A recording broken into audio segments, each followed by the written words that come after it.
You can look at the camera right here. Yeah. So, this is John Muir. So, you're running, want to know what kind of deck are you running, and I have a couple of questions about your deck profile right here, so we're going to get into it.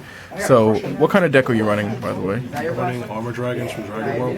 It has like 4 Dragon Knights in it, but it's primarily ArmorDragons. Now, why this over like Dragon Knights or Jackknife or something like that? It's just a player preference. Like, Okay. you play other Bushido games like Vanguard, your preference Gold Paladins, Royal Paladins.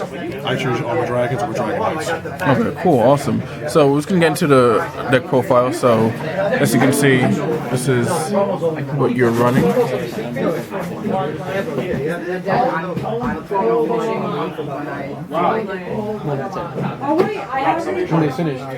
does look like an insane size 3 lineup, but I'll explain.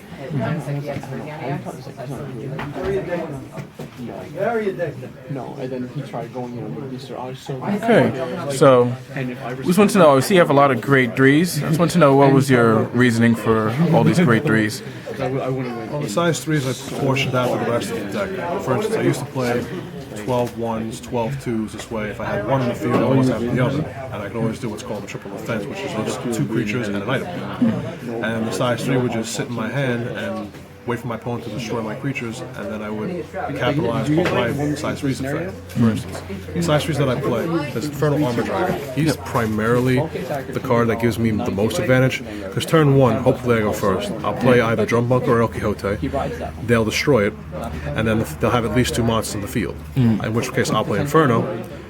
The chances not exactly in my favor of me getting his effect off from the start, but if I do get it off, they went -2 cards, and I have field presence and I have hand advantage now. Yeah. Now, the reason there's so many size 3s in the deck is because cards like Drum Bunker I can sit on for an extended period of time. Usually it's more than 1 turn. So what I need to help him is more size 1s. Hence such the influx of size 1s in the build. And then ArmorDragon also works really well with my size 1s in my weapon for obvious reasons. He has the ability to move. And the reason it's this ratio, these 2 cards are amazing, because if they are in the center, my opponent thinks they destroy my side creature on the left or right, that they're doing the right play. In theory, they are doing the right play, because I can't activate any of my shields as long as I have a creature, I can't activate any of my shields as long as I have a creature in the center. So when I move Halberd, if I'm sitting on Drum Bunker, they'll attack my side creatures and think they're okay. Because after they kill my Drum Bunker or my Halberd, they think they played around my shields. Yeah. Fact is, they didn't. They went right into the trap. Because now that my field's clear, they wasted all their attacks on my creatures. Yeah, and now I haven't taken basically any damage. Maybe I take 2. Then I drop this card, and I wipe their field clean. And now this sits in the middle. Now they have to get rid of this. Yeah. Most of the time, they have to link attack over that. Yeah. And then if they link attack over that, and if they have 1 attack left, that's when that shield comes into play. Yeah. And then I capitalize with the following turn. I play Halberd, I play any of my size 1s, preferably El Quixote. El Quixote. Yep. And How I about play this the guy? weapon.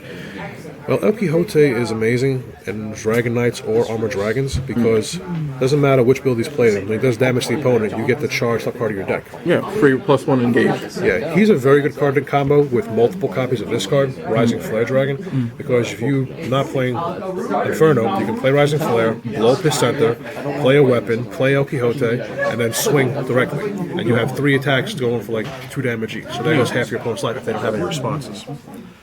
I'm attacking these 2 cards. I originally was playing more copies of Rising Flare, but I took out the Rising Flares, put in more Inferno because it's just a better card in general. This card, if my opponent has something they can sit on like Drum Bunker, or they have cards like with Move, or if they have a creature like Geronimo who has a soul and he's really, really big, I can play this guy. He has to pay cost re-gauge to play, so it's expensive, hence why I'm only playing 1 of them. But also a card from your hand goes into his soul. When you're capitalizing off of the advantage you have from this, you don't mind losing that 1 card. Or if you have to use that card for more. So there's combos that work out with it. Oh, awesome. And here's the fun part. If I attack my opponent, it doesn't matter what clan they're playing, if they have a card like Drago Energy or Night Energy, I pay 1 life, I get that much stronger. So I can counter that. And they can keep going. So eventually if they waste all the cards in the hand, I might have used up some of my life, but he also has Soul Guard. Yeah. So he can soak up attacks too. Yeah. Awesome. Galvanic Feather attacking me out. I took out. I was playing just 2 Rising Flare. Yeah. Because I pumped up the Inferno. I took out 1 Rising Flare, put in this card. He has the ability to burn my opponent. I find that very, very good and scary. I don't particularly like how much it costs, but I like the card. Yeah, awesome. So, what about certain matchups? I know we're starting it up in our locals and stuff like that, Brothers Grimm. Any matchups, because you played a couple of tournaments, any matchups that you find hard for you or that's giving you trouble? Respectfully, each clan can be played very well. If the deck is played well and if the deck is built correctly, you know how to have a win condition, how to work around it.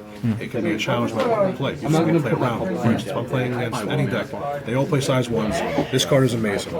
Let's go with, let's start off on Budyfight Dragon World. If I'm playing against, say, ArmorDragon, and the deck is similar to mine, we both have the ability to destroy things. So it's a matter of who can draw the right cards, obviously, first, but who can manage them at the same time.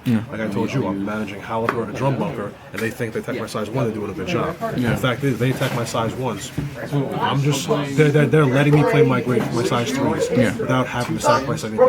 And their attacks were soaked up by my size 1s. That's basically an intercept to like Vanguard. You understand that reference. So they did exactly what I wanted them to do. I'm versing Dragon Knights, they are scary. They have burn cards, they have Geronimo.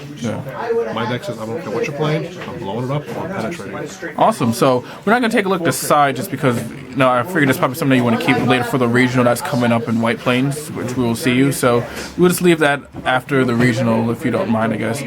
So that way, this is the main deck and you probably might do some changes. But thanks again for the deck profile. And what we'll do is we'll see you in a couple matches and we'll see you at White Plains. So thanks again. Happy to play.